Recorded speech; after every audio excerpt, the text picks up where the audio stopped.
This is your reality check.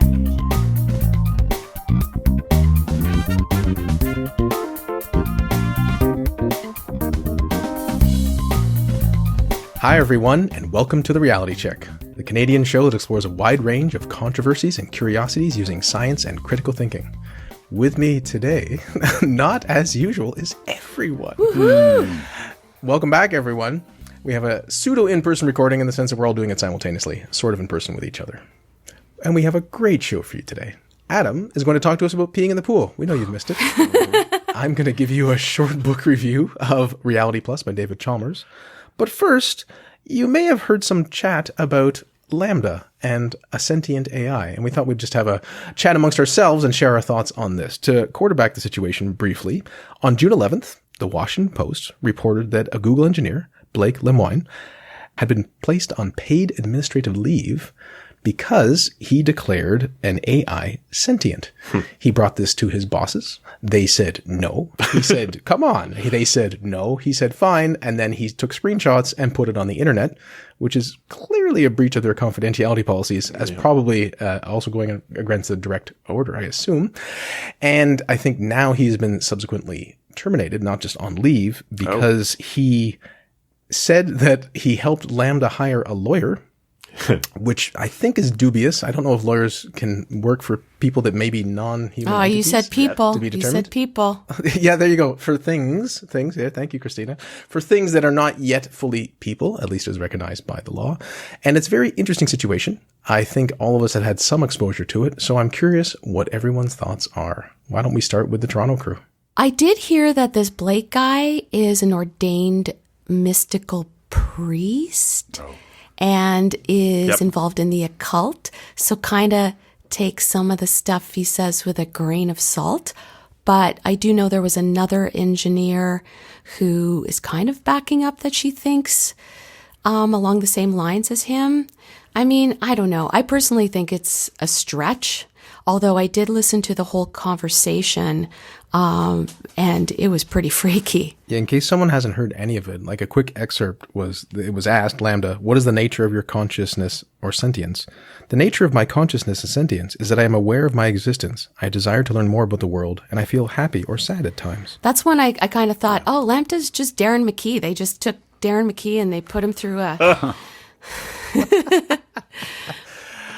Christina, you're blowing my cover. And just, yeah.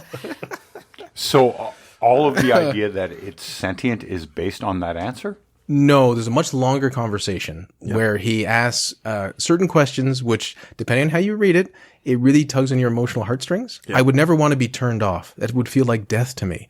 And phrases like this. So there's use of the, personal pronoun I, describing thoughts and feelings.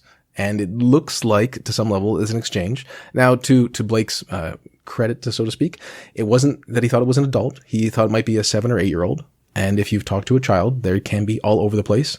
I mean, many 7-year-old children think they're dinosaurs. So, we might have to add that into the mix. Yes. But Adam might be able to speak to this more so. Yes, children do sometimes think they're dinosaurs.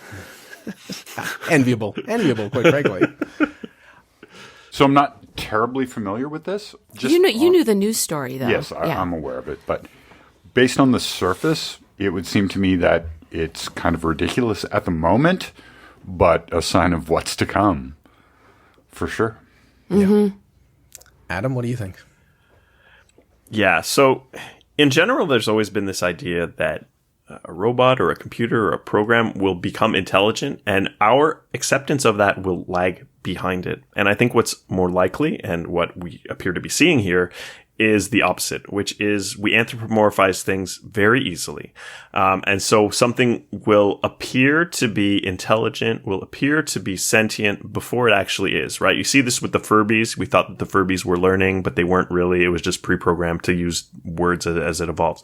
You can use very simple things to make a Roomba look like it's being intelligently going around the room, or like anything like that, to show a more sophisticated level of intelligence than it has.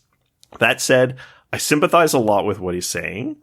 I don't think he's right. There maybe something like a proto-consciousness going on? Maybe, but the AI is making claims about having like actual human feelings. And it's not just going to learn those through language recognition and stuff like that. Like if that's not at least intentionally put into there. So this idea that somehow consciousness is just going to just be this emergent property that we didn't actually plan for, that just came out of like a computer that was really sophisticated, I think is unlikely. But when you are actually using these sort of algorithms to do language and to interact like people are, you are eventually going to have the semblance of intelligence, and eventually, in theory, something that would be close to genuine intelligence. I don't think we're there yet. I think we will get there after some people think it's already happened and before other people accept that it has. And that's going to be very hard to find exactly when that happens. Yeah, for sure. So you said genuine intelligence, which is an interesting one, right? Because it's not about thinking and feelings in that way, but demonstrating the ability. It is true that people anthropomorphize. Disney does very well with large-eyed creatures that are very endearing and cute. Eliza was a computer program from 50 or 60 years ago, which was written in the style of a therapist, which would often just ask the same content back to the person who typed it in. And how does that make you feel? And what is that? And why do you think that is? And people often thought they were talking to a person. So much so that sometimes like, can I be alone? I'm sharing my feelings here with a computer program, as opposed to the researcher looking over their shoulder. So this is not quite new in that sense. The capability is much higher. From what I understand from the little that I've read about it is that he didn't, this is Blake, the guy who was asking the questions, I should say, to LaMDA, the system.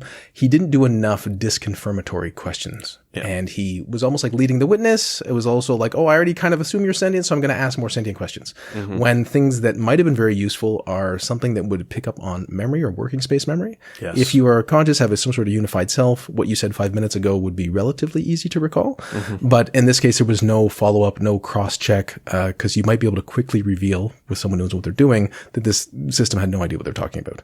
That said, I am highly sympathetic and perhaps even a believer of the case that, well, if not now, then when? Yeah. And so yes, right now, no. In the future, at some point, yes. And humanity is not ready for this. We don't have a good definition that we agree on about what consciousness is, what intelligence is, what suffering is, what can suffer, who has rights, all these things. And they're all going to come crashing, and that it might happen, 10 years, 20 years. This is plausible to me. And it may be some aspects of this, but not others, like consciousness without intelligence, without feeling, without desire. Is that something we even care about? What about intelligence with desire, without feeling, without consciousness? Are we morally obligated to that? So there's all sorts of permutations. We know something that's like a person deserves personhood and that we treat it with respect, even though there are people that other people will not treat with that respect. It'll be very difficult to understand when to draw that line with robots. And I think that's going to end up being, I say robots, sorry, with programs, artificial intelligence, whatever you want to call it. And I think people are going to be very divided on it when it comes to pass. You're going to have people that disagree on it. That's a waste of time. We could be pursuing these great gains with this, but you're not because you're worried about their feelings. Oh no, you have to do this. What you're doing is like, mind crime or something. So it's going to be a mess. It's going to be messy. And and the other camp, I for one welcome our new robot. Right. Yeah. And I'm always going to be pro AI, pro robot rights. I'm always going to be until I have a metal foot that crushes my skull. I was about to say, until you're working in the mines. I should have voted for Kodos. But I think the thing that's lacking here is we don't know what that was programmed to do, what input was given. So just the idea that it had this response means nothing until we know what input it was given. Yeah, his account of what was fed into it is not consistent with what Google says they actually fed into it. Yeah, he did say he changed the prompts a bit to make it more readable in what he released, which is a bit odd, just to keep it all in, right? I believe he was hired to make sure the thing wasn't racist. Yeah. And that was his task. And then he kept talking to it and he stumbled upon this. And although I am, I want to say sympathetic to Christina's point about him having occultish or mystical tendencies, that's 70-80% of humanity, right? So, if it is the case that, look. Mystical priest. He's going to have some well, at least he got bias, ordained. I think. Yeah. No, but it suggests that his pattern recognition may be a bit higher than ours. Right. For example. That's what I was trying to highlight is because one will not be able to give a test like you can test for something else, right? It's not like a COVID test where there's a physical thing that has a certain style, structure, and so on that everyone agrees on the thing. Like, do you have diabetes, whatever it is? Like, do you have the thing or not? This is an amorphous, sort of like us, a bit different, has certain capacities, and if people don't agree on those, then allows for multiple definitions, and it allows for many people being right. And what I was just trying to say is that if like 80% of the planet feels a certain way, even though we might disagree with them, the majority might just say, yes, now these things are conscious or intelligent in these ways. So given the fact that this is probably like a closed system that people don't have access to, we've got his word for it without any real information. We've got someone else who is sort of agreeing with him. Yeah, a very respected engineer within. I think she's an engineer within Google. But outside of Google, we have nothing, right? Twitter. Well, really, you're right. So we should be asking Siri and Alexa, like, a community of peers. Yeah, like what would be let's say Google actually took the claim seriously, or if society took the claim seriously enough to put pressure on Google, which I don't think is happening, because I don't think many people believe that this is really what's going on.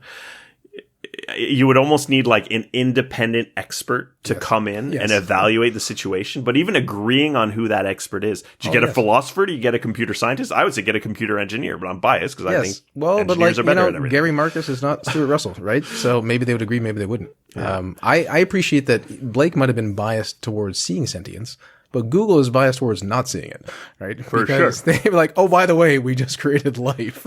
oh, whoopsie.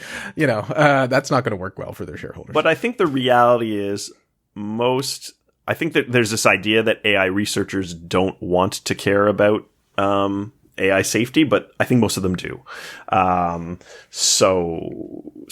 Google, the company, may not be incentivized to care much about it, but I think a lot of like actual AI researchers may actually have strong opinions and thoughts on this. So you could probably find, like, you could get Max Tegmark to ask this thing some questions, and he could probably come up with some pretty good thoughts. I mean, this is a good question, which should be explored in detail in the future, but I think a lot of researchers are doing their job and thinking this won't be a problem, and AI safety is something someone else can do. I don't know. It's an empirical question. Using surveys.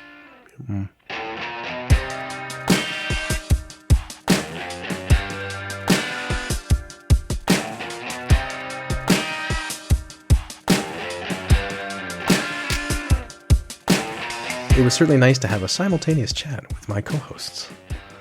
So with LaMDA, we seemed very concerned of whether it had feelings and whether it could think, but could it pee in the pool, Adam? The true state of human personhood. Does it pee in the pool? That's the new Turing test. Yes. I could make a robot that pees and does nothing else, and it would be dumb. But maybe not. No offense, peeing robot. Don't pee in my bed because I called you dumb. Exactly. I heard what you said about me. Let's just say there's a lot of laundry that gets done in my house with all the children I have. Okay. Is the smell of chlorine pee? Dun, dun, dun. Okay, that may sound weird. Yeah. So Darren shared an interesting video, a shocking, slightly gross video with us. I feel like I've heard this topic before. Yeah, you shared this with us a few weeks ago. Basically suggested that the smell that most people associate with being the smell of a pool, the smell of chlorine, is actually pee. How could that be? Okay. How could that pee? Sorry. The video on Facebook was by Mike Rober. It's all very scientific. So he gets 2 buckets. He fills them both with chlorine. He puts 4 times the recommended concentration of chlorine for that volume of water. Bucket A, just water and chlorine. Bucket B, water and chlorine, and then he adds pee. Okay? He has a little vial of pee, puts it in. Adam, this is the guy who became kind of famous for making like glitter, like Amazon glitter bombs, right? I believe that's the same guy, yeah. Yeah, sure did. So he has popular viral videos, and this is one of them. So then he lets them sit, basically. He covers them, he lets them sit. One's got pee in it, one's just chlorine. The bucket with just chlorine and water, he says he smells like nothing. Does not smell like a pool. Does not smell like chlorine. And then he smells the bucket with chlorine water and pee. And he says it smells like a pool. It smells like water parks, hotel pools. It smells like chlorine. Well, that's gross, isn't it? So, my first reaction was that's gross.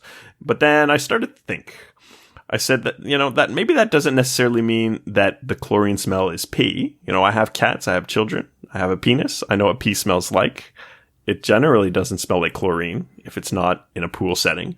So if anything, the typical pool smell we think of as chlorine could be the product of pee plus chlorine engaging in some chemical reaction and then creating a gas with this smell.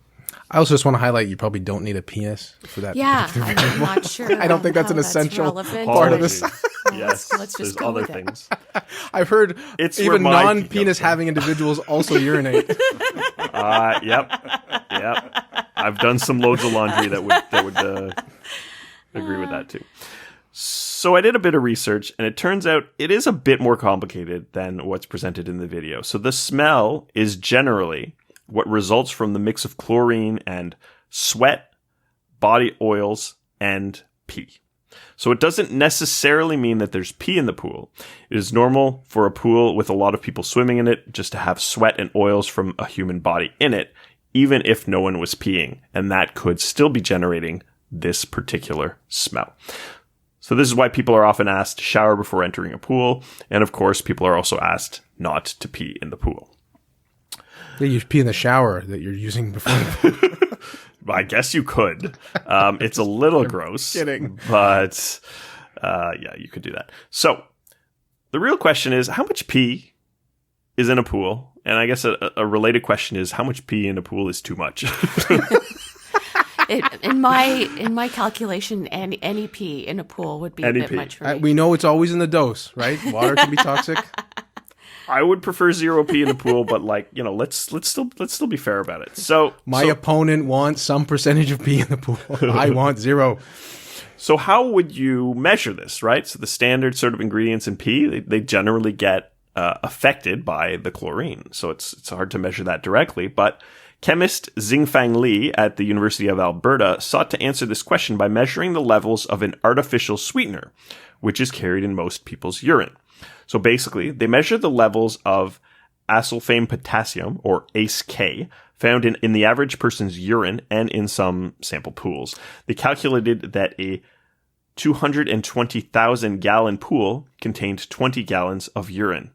In metric, that's a 220,000 liter pool, which would contain 20 liters of urine, because it's, a ratio, so I don't need to have the specific numbers.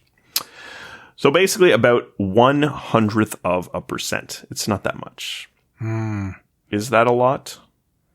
Well, any amount can be a health concern, but the poison is the dose, as we always say. Humans are weird, and we have these ideas that something is soiled or contaminated if there's any amount of pee in it or of something in it. For example, there was a water reservoir in Portland. Is a 38 million gallon water reservoir. It was drained after a teenager was suspected of peeing in it. The reservoir is open air, means bugs can fly into it. 38 million? What? That's 38 million. crazy. Wait, gallons or liters? Gallons. Okay, so just for everyone else, like a gallon is like 3.785 liters in a gallon. So it's like 120 million liters. Because of It's very large. one teenager who allegedly peed in it. That's correct. It is open air, so birds can like crap and pee in it. Bugs fly in it. All sorts of things can happen. So the teenager who maintains that he is innocent. So he said, and I quote, "I've seen dead birds in there during the summertime. I've seen hella dead animals in there." Validating he is in fact a teenager. Yes. So they don't shut down.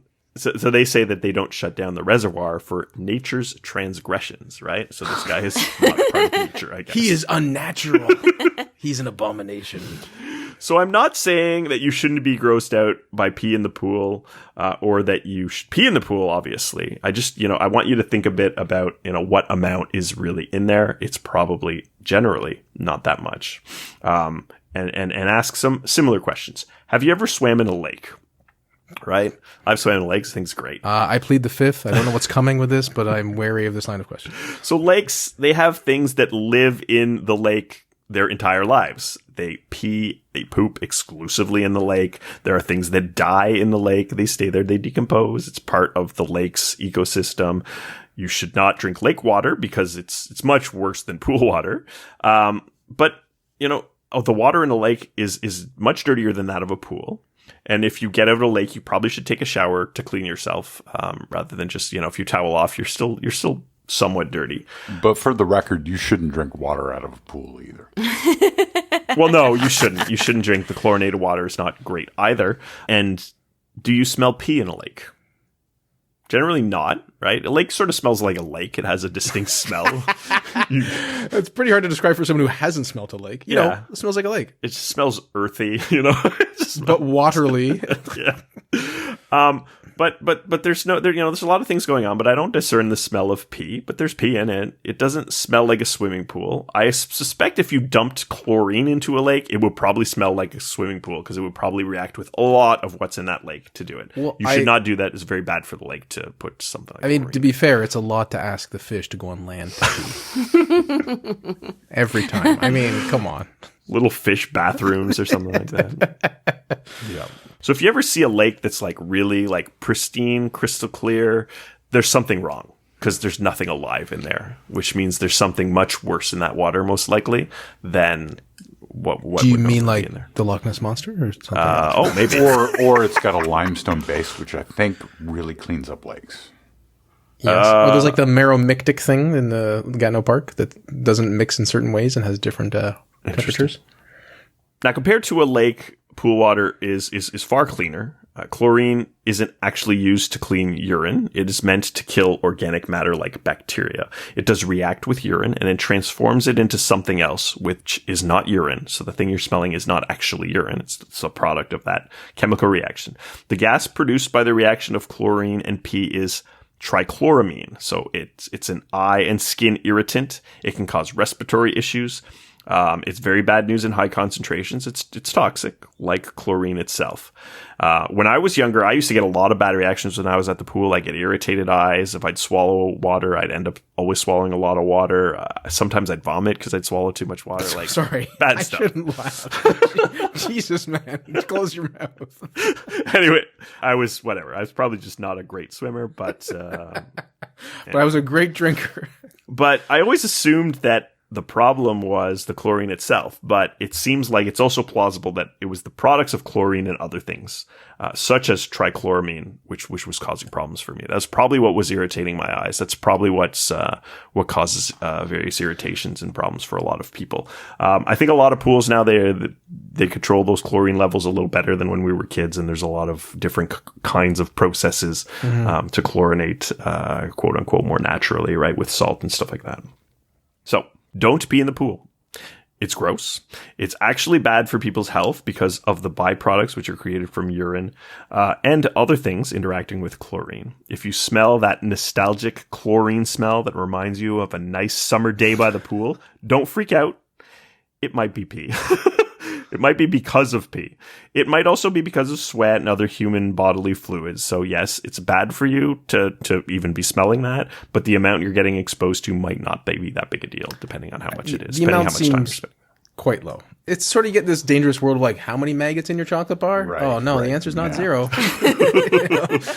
Oh, that's much worse. Right? Don't think about it. Just don't think about it. Yeah. And a bonus myth, which I think we've mentioned before, there is not a dye in the pool that turns red when you pee in it. If that existed, all pools would be red. Or just a little pinkish, I guess, probably.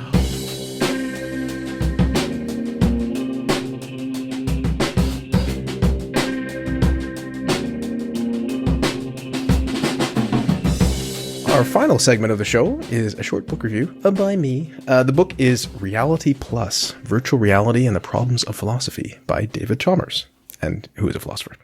I thought it was a well-written book that uses virtual reality as an entry point to discuss a diverse range of philosophical issues. Chalmers writes well, he communicates what he is arguing, what he isn't, admits his uncertainties, and his thinking is generally easy to follow. Kudos. most philosophers do not write this way. A large chunk of the book is about the simulation argument, so if that is unappealing to you, this ain't your book. As the book does indeed cover a lot of philosophical problems, I was thinking it might be a great introductory text for many people. Relatedly, those with more experience with philosophy might feel that they aren't getting enough new information, and its treatment of various issues is too superficial. And I felt this increasingly as I read on, as well as wanting a much greater weighting to the virtual reality of things compared to the philosophy of things. What I mean is, I thought the book was going to be more about the virtual world, virtual reality. And yes, of course, it is in there and it is mentioned. But other times it seems like it's just a superficial overlay to then an excuse to talk about some philosophical issue, when I wanted the focus to be virtual reality with a bit of the extra stuff on the side. What credibility Chalmers did build up was diminished by his eventual usage of zombies. Good old Mary, the color scientist, and Twin Earth. Now, if those three things are not that familiar to you, we're just going to leave it. Maybe it's a future show, but I don't agree with Chalmers that you could have something that basically acts, seems conscious to all possible ways of measuring, but still not have consciousness.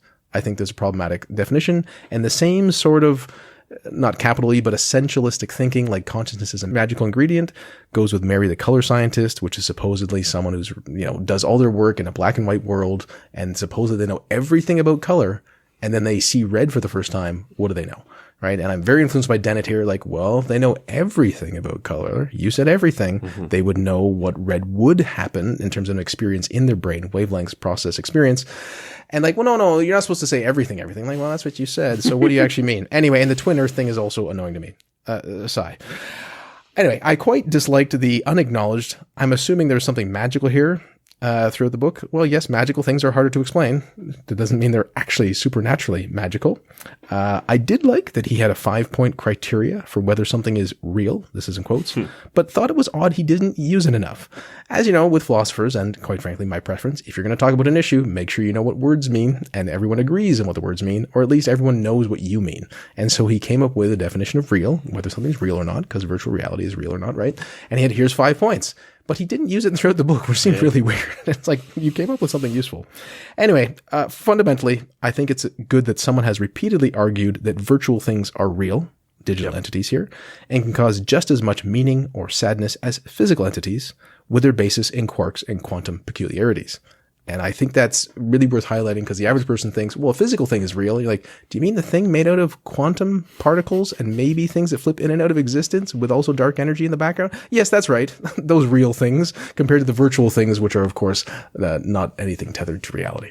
I believe Adam also read the book, so don't know if you remember. If you have any thoughts that you remember from reading it. Yes. Obviously, the simulation argument, the simulation idea is a thing I think about all the time. So I really enjoyed that aspect of the book, even though I think about it so much that not much of it was like new to me. I was just like, yes, of course. One thing that I thought was a bit odd is just like, he seemed to just really get bogged down into semantics when talking about what is real or not, rather than simply sort of agreeing like, we need to define the context in which a thing is real and then just talk about that. So someone can say like something is real within the context of a movie or a video game or the real world or a virtual world I'm playing an MMO in or whatever.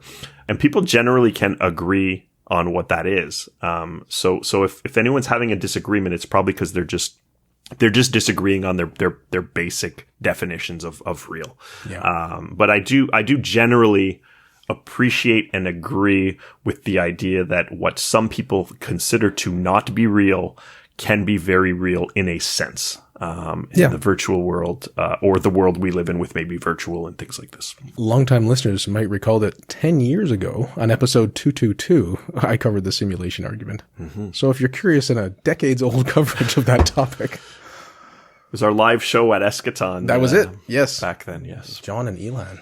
So, Darren, I have to ask, your interest in VR is related to what? Because I know that you have some medical issues, and I think I shared an article with you about how VR is seemingly might help with chronic pain.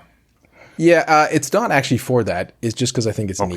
I mean, I'll be fundamentally, I'll just be honest about that fundamental interest. So yeah, I recently did get an Oculus, and although I don't use it as much as I'd like, I do find it mind blowing. Not because it is mind blowing, which it kind of is, but I see it as a stepping stone. And when AR, VR becomes a bit more popular, I think Apple's releasing their $3,000 device within a year. Wow. And that'll probably, I don't know if that's going to be like the killer, hardware or not, but it's only 2022, right? 2025 comes around, 2030. Then you're like, oh yes, I'm saying things out loud. It converts it to, text. And then I have magical worlds appear in front of me, choose your own adventure movies. It just seems like the future is going to be wild. So that was mainly it. It was kind of a research interest, like what is the current state of the art? I shouldn't say state of the art because the Oculus is not, but the state of the cheaper art. And then getting some experience with what it's like. And yes, even though it's VR, you get absorbed enough that you could bump into something. Or just the other day, I went to put my hand on a ledge that clearly didn't exist because it was in the VR. Because you're dodging bullets, right? And you're actually using something as a shield. And you're like, okay, I'll just go behind this thing. Well, it's not there.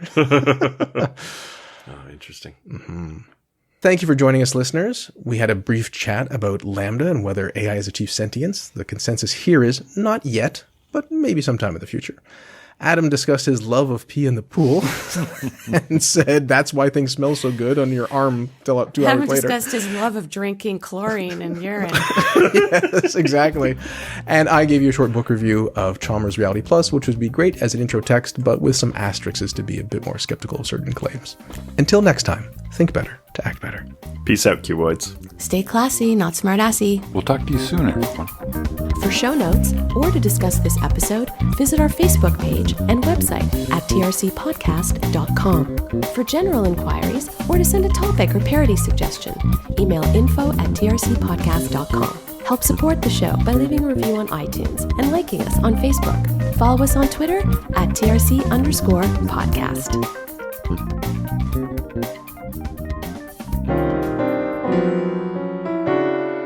Takes. Rober. I guess robber, like robbing a bank, right?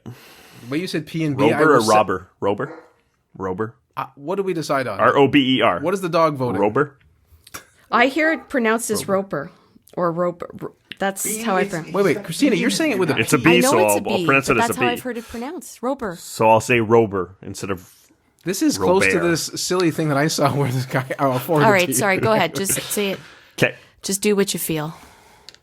This... You think the B is pronounced P? I've heard people say his name and it's Mark Roper, so it sounds like a P. Okay. I mean, I guess the lesson here is if you're going to drink urine and chlorine, do it. Sorry. It's not probably medical be very advice. bad. I'm not a medical doctor. Yes. I assume if you drank chlorine, it would be bad because it would kill your gut flora. Do not drink chlorine. I'm going to say that right now. not I don't drink know if it's safe or not. There but may let's be err on other the side of reasons. caution. Do not drink chlorine. Yes. And maybe don't drink urine either. But, no Probably judgment. not. Probably not.